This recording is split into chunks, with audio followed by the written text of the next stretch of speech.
I'm Maud, and until I turned 33, the most exciting thing in my life was when the accounting firm I worked for switched from PC to Mac. Not exactly thrilling, right? But then everything changed at a friend's birthday party. That night, I stood in the corner of a cramped living room, holding a soda and feeling uncomfortable in my too-tight dress. The music was loud, way too loud for talking, but perfect for him, Charles. He was taller than most people, which is probably why he saw me. He walked over with confidence that made my heart skip a beat. "Hey, you're Maud, right?" His voice was clear, even over the loud bass. Yeah, and you are?" I sipped my drink, trying to look calm. "Charles, I see you around. Mind if I join you?"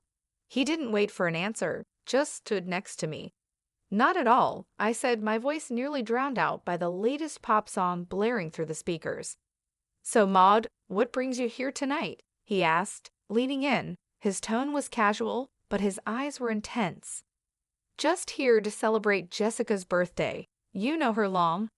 "Yeah, went to college with her. She keeps inviting me to these things. Can't say no, can I?" We laughed, and it felt natural, easy. "I get it. I work with her. She's kind of hard to say no to." "An accountant, right?" She mentioned it. He nodded like he already knew. "That's right. Numbers are my game," I joked, even though I usually found nothing funny about spreadsheets. "Sounds thrilling," he grinned, and I couldn't tell if he was teasing me or not. "Oh, absolutely. It's all wild parties and high stakes in the accounting world." We laughed again, and I felt at the ease of talking to someone genuinely interested in what I had to say. It was new, exciting, and a bit scary. "You want to grab some air," he suggested, nodding towards the backyard. I nodded, grateful to escape the noise. Outside, the cool air was a relief. "So, what's a guy like you doing in a place like this?" I asked, trying to sound more confident than I felt. "Just looking for a good time, I guess, and maybe someone cool to hang out with," he said with a smile that made his eyes crinkle at the corners. We talked about everything and nothing: movies, books we liked, how he was into graphic design, but stuck in a corporate job he didn't love. It felt like we'd known each other for years. As the night wound down, he pulled out his phone. "Can I get your number? I'd really like to see you again, Maud." I hesitated, not used to this kind of attention, but something about him felt right. "Sure," I said, typing my number into his phone. He smiled, his whole face lighting up. "Great, I'll call you. We should go out, just the two of us." "Sounds good." I managed my stomach doing flips. I watched him go, a part of me still in disbelief that this was my life now. Maybe turning 33 wasn't so bad after all. Maybe it was just the start of something truly great. The days after Charles' call felt like a blur. Before I knew it, I was getting ready for our first date. My nerves were all over the place since I didn't have much experience in this area. I chose a simple blue dress, nothing fancy, but hoped it would do the trick. Charles picked me up at 7 sharp. His car was a clean, well-kept sedan. Nothing flashy, but it suited him. As I got in, he flashed me a smile that could knock you sideways. "You look great, Maud." "Thanks," I mumbled, my face probably red as a tomato. "You look nice too." Dinner was at this cozy little French place he knew. The food smelled amazing, but my stomach was doing somersaults. We ordered pasta, him with some fancy sauce and me with plain old marinara. "So, Maud, tell me something about you that no one else knows," he said, twirling his spaghetti expertly onto his fork. I chuckled, playing with my food more than eating it. "Well, I'm pretty boring, but I guess not everyone knows I can solve a Rubik's Cube in under a minute." He raised his eyebrows. "Really now? That's pretty cool. You'll have to show me sometime." "Sure," I said, starting to relax a little. "What about you? Any hidden talents?" "I make a mean breakfast burrito," he boasted with a grin. "Best you'll ever have." "I'll take your word for it. Maybe you can prove it sometime." I teased. The conversation flowed, and for the first time in a long while, I felt like I was exactly where I was supposed to be. The next few weeks were a whirlwind. We saw each other constantly. Charles would come over after work, and I'd meet him for lunch near his office. He showed me his favorite spots around town, little nooks I'd never noticed before. It was like seeing the city for the first time. Things took a serious turn when he invited me to meet his parents, Brian and Camille. They lived in a small, cozy house full of photos and little decorations. Camille hugged me the second we walked in. "Oh, we've heard so much about you, dear," she said, squeezing my shoulders. "She's lovely," Charles said, and I could tell he was pleased. We sat down to dinner, and the conversation was nonstop. "So, Maud, Charles tells us you're an accountant. That must be interesting," Brian said, passing me the potatoes. "It has its moments," I replied. "Mostly just numbers, but I like the order of it." "And how's your family?" Camille asked, genuinely interested. "They're good, thanks. My dad's a businessman, always busy, but he's been really supportive of me. It was all happening fast, but it felt right. It was as if everything in my life had been leading up to this meeting. Charles feeling like someone finally saw me for who I was, not just some plain Jane accountant." One evening, a few months into our whirlwind romance, we were walking along the riverbank. The city lights reflected off the water, and it was pretty in a postcard kind of way. "Maud, I've been thinking," he started, stopping and facing me. "Yeah?" I asked, my heart starting to race. "I don't want to wait any longer. I know this is fast, but will you marry me?" Just like that, my world changed. No hesitation, no doubt, just a simple, "Yes, Charles, I'll marry you." The whirlwind didn't stop there. Soon after, I introduced Charles to my father. He took to Charles immediately, appreciating his straightforward manner and obvious affection for me. "He's a good man, Maud," Dad said, giving his approval, which meant the world to me. So we got married. It was a modest wedding, nothing too extravagant, but it was perfect for us. I even found myself loving the way I looked in my wedding dress, something I'd never imagined. Smiling wide, I posted photos on my social media, sharing my joy with friends and family. After the wedding, life didn't slow down, it picked up pace. Charles and I barely had time to savor our newly bliss before he suggested something big. "Hey Maud, I've been thinking," he said one evening as we unpacked another box of wedding gifts in our cramped apartment. "How about we move in with my folks?" I paused, holding a coffee mug in my hand. "Live with your parents?" He nodded, looking serious. "Yeah, they're not getting any younger, and I'd feel better if we were around to help out. Plus, it would save us some money on rent." It made sense, but moving in with the in-laws, that was sitcom territory. "Are you sure they'd want us there all the time?" "Absolutely," he assured me. "Mom's been hinting about it ever since we got engaged. Come on, it'll be good." 3 weeks later, there we were, pulling up to his parents' house with our lives packed into a bunch of boxes. Charles's mom, Camille, was waving from the porch before we even got out of the car. "Oh, Maud, we're so thrilled to have you both here," she exclaimed, pulling me into a hug that was a bit too tight. Brian, Charles's dad, clapped him on the back. "Welcome home, son, and you too, Maud." The house was cozy, stuffed with furniture that looked like it belonged in a museum of the 1973s. I tried to keep a smile on my face, but I was already missing our little apartment. Charles sensed my hesitation. "It's going to be great, you'll see," he whispered as we carried boxes inside. The first few days were an adjustment. Camille was constantly hovering, always popping into our room to ask if we needed anything. "Just making sure you're comfortable," she'd chirp, while I tried not to cringe at the invasion of privacy. One evening, we all sat down for dinner, Charles, me, Brian, and Camille.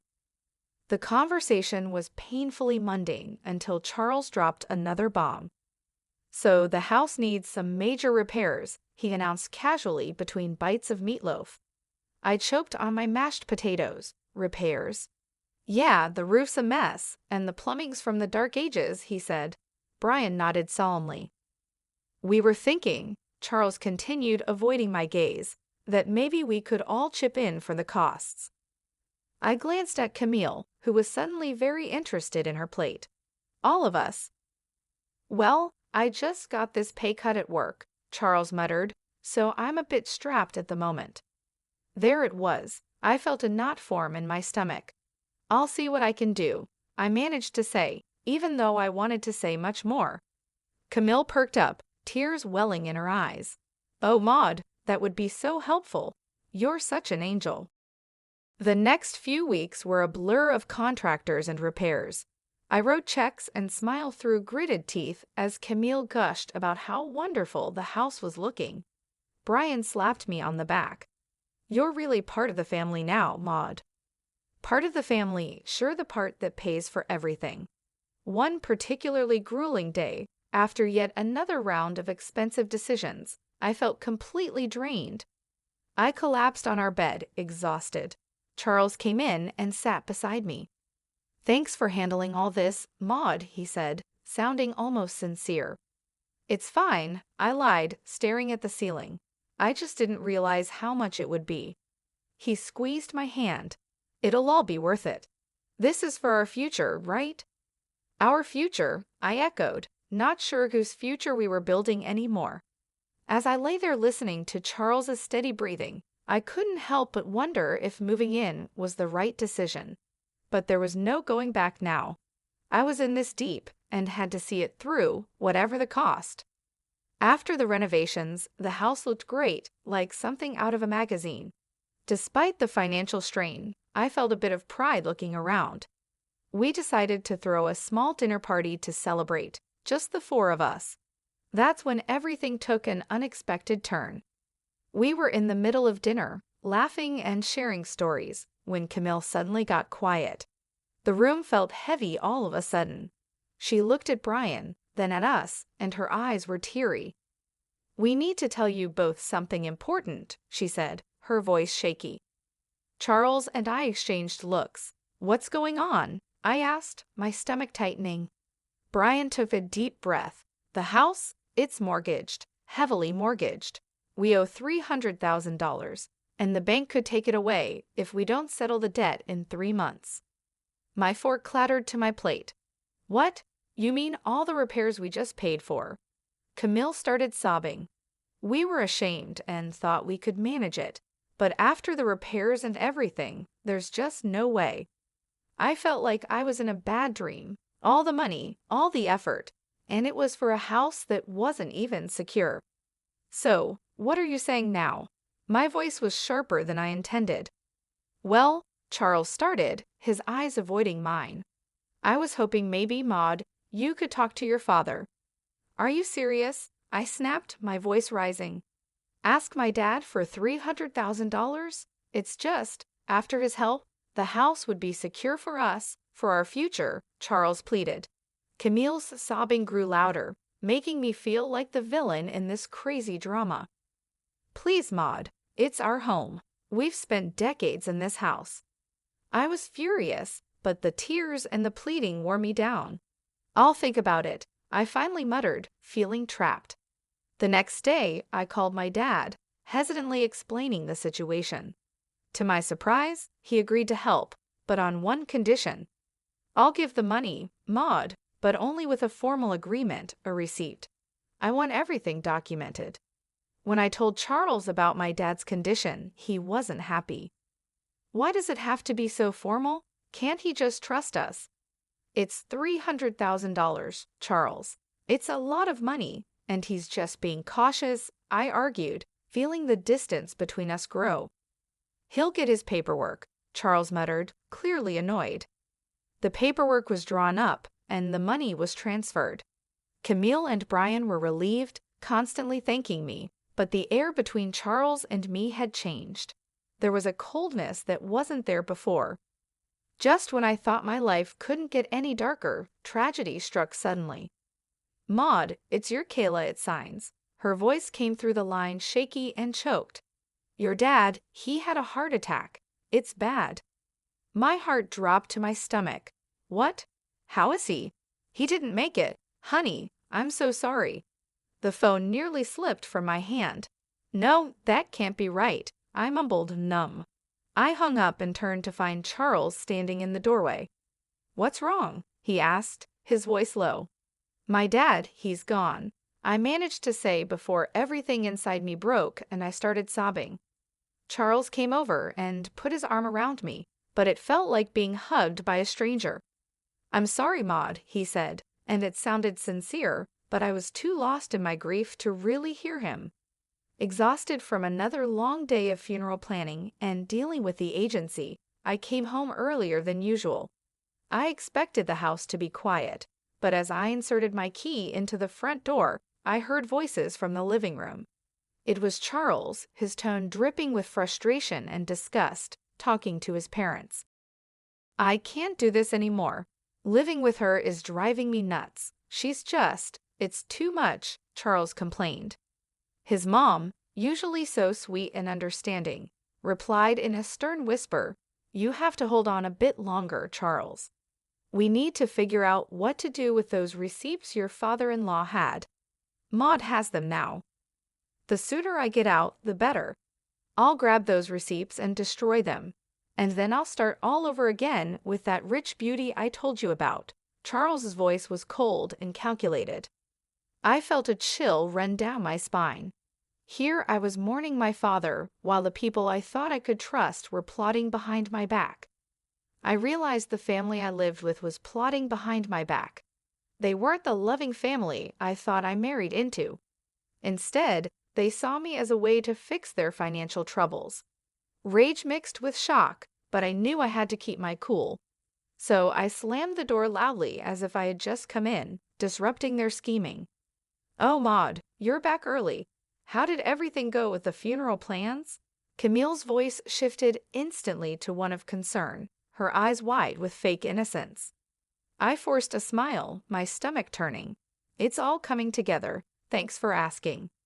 As I spoke, I could see the quick glances they shot each other, their faces a mask of fake concern. It made my skin crawl knowing their true colors. But I realized that showing my cards now wouldn't help. I needed to be smart. I needed to protect what was mine and possibly even get some justice for their deceit. The funeral was somber, the air heavy with grief and murmured condolences. But as the ceremony wrapped up and we returned to Charles's parents' house, the true colors of the family I married into began to show. As we gathered in the living room, sipping on lukewarm coffee, Charles's demeanor shifted. His usually charming facade crumbled away, revealing something more sinister. With a cold laugh, he looked straight at me and dropped the bomb. "Maud, pack your things. You need to get out. I've got someone else now, someone better." His words should have felt like a slap. I pretended to be stunned, but before I could respond, Camille chimed in with a snide giggle. "We've really had enough of you, dear. We only put up with you for your money." "What about the house?" I asked, fading innocence. "The house that I paid to fix, the $300,000 I poured into it." Camille laughed harder, as if I'd told the best joke of the year. "Oh, sweetie, this house is ours. You're nothing here." Charles's smirk widened. "And those receipts you're so proud of. Found them in your dad's house and burned them. They're gone." For a moment, I let them believe they had won, but then I couldn't help it. I burst into laughter, my reaction confusing them, their smiles faltering. "Why are you laughing? What's so funny?" Charles demanded. I wiped a tear from my eye, still chuckling. "You three are just pathetic. You think you're so clever. The receipts you destroyed, they were copies. The real ones are safe with my lawyer." The color drained from their faces. Charles's arrogance turned to panic. "You can't prove anything," he stammered. "I can, and I will," I shot back, my voice steady and firm. "Now, I want my money back, all of it, or my next call is to the police." Charles and Brian looked at each other, their earlier confidence replaced by fear. Brian, usually so bold and brash, began to plead. "Maud, please, let's talk about this. We can sort something out." With the truth out and leverage in my hands, Negotiations with Charles and his parents dragged on longer than I expected. It was clear they were trying every angle to sway the terms in their favor, but I wasn't about to budge. "Look, it's simple," I stated firmly during one of our many discussions at their now legally mine kitchen table. "The house gets transferred to my name in exchange for the money. That's the deal. No more games." Finally, they relented. We all agreed that the best course of action was to make everything official and legal. I insisted that everything be documented by a lawyer and confirmed with the proper papers. "I want no corners cut," I emphasized. At the lawyer's office, the atmosphere was tense as documents were signed and notarized. I watched closely as each signature was applied, ensuring there was no room for further deceit. Once everything was finalized, I collected the documents related to the transfer and turned to Charles's mother, who looked deflated yet somehow still carried a hint of her former haughtiness. "I'll be keeping these in a safe place," I said, holding up the papers before slipping them into a folder, just to ensure no one is tempted to pull any stunts. With the legalities handled, the divorce proceedings were straightforward. Charles was quiet, his earlier arrogance nowhere to be seen. When the final papers were signed, I felt a weight lift off my shoulders. A chapter closed. On the day they moved out, I stood on the porch of my now fully owned house and watched Charles, his mom, and Dad carry their belongings to a rental van. Their movements were slow, the mood somber. I couldn't help but feel a mix of satisfaction and sorrow. This wasn't how I imagined my marriage ending, but under the circumstances, it was the best possible outcome. After everything settled down and I began to enjoy my newfound peace, word got back to me through friends about Charles and his situation. Apparently, the grass wasn't greener on the other side.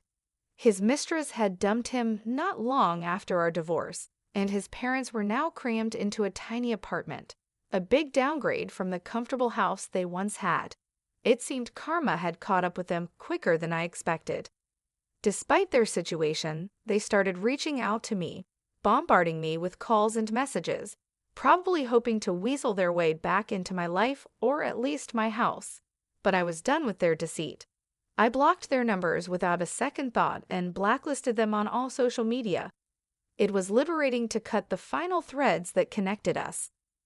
One afternoon, as I was enjoying a quiet moment with a book in my living room, there was a knock at my door. Peering through the peephole, I saw Charles standing there, a pathetic figure holding a bouquet of flowers. The audacity of it made me scoff. Opening the door, I couldn't help but laugh outright at the sight of him. "Really, Charles? Flowers?" He shuffled uncomfortably, the bouquet seeming to wilt along with his spirits. "Maud, I've realized so many things. I was wrong, terribly wrong. Remember when you told me I disgusted you?" I interrupted, leaning against the doorframe, not hiding my amusement at his discomfort. "What changed, Charles? Run out of options?" He looked down, the shame clear on his face. I made mistakes, but I'm here to make things right." I shook my head, almost feeling sorry for him. "Almost. You're not here to make things right, Charles. You're just desperate to get back to your comfortable life. But guess what? That life doesn't exist anymore, not for you." His face fell, and he took a step back as if my words were physical blows. "Maud, please." "Save it." I cut him off sharply. "I want you to leave. Don't come back here. We're done. Forever." Charles stood there for a second longer, his hope visibly crumbling. Then, without another word, he turned and walked away, his shoulders hunched in defeat. I returned to my book, feeling a sense of finality and relief. I smiled to myself, feeling the quiet of the house wrap around me like a comforting blanket. It was such a stark contrast to the chaos that once filled this space. The constant noise, the tension, the deceit, all of it was gone now. I could finally breathe deeply without the weight of worry on my chest. I was finally at peace, living life on my terms. I glanced around the room, taking in the calm atmosphere. The sun streamed in through the windows, casting a warm glow over everything. I realized how much I loved this house now that it was truly mine. The walls, once witnesses to arguments and schemes, now seemed to echo with serenity and contentment. I thought back to the days of turmoil and manipulation, remembering how trapped I felt. Charles and his family had taken so much from me, both emotionally and financially, but now they were out of my life for good. No bouquet of flowers or sweet talk could change that. Their attempts to manipulate me were over. As I sipped my tea and returned to my book, I felt a sense of triumph.